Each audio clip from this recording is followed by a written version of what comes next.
কোমর এবং হাঁটুর তীব্র ব্যথা থেকে বাঁচার সহজ উপায়।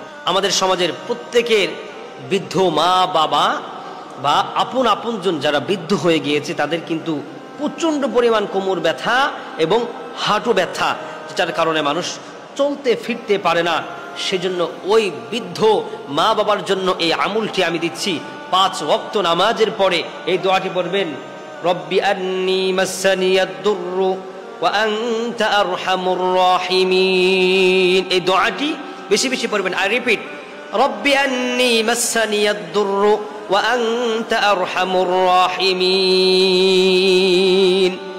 এই দোয়াটি বেশি বেশি করে পড়বেন। এবং জাম গাছের বাকল, এটাকে আপনি ছেঁচে রস করে সরিষার তেল দিয়ে মিশ্রিত করে আগুনে তাপ দিয়ে টানা 7 দিন সকাল সন্ধ্যা আপনি আপনার যে স্থানে ব্যথা সেই স্থানে মালিশ করুন।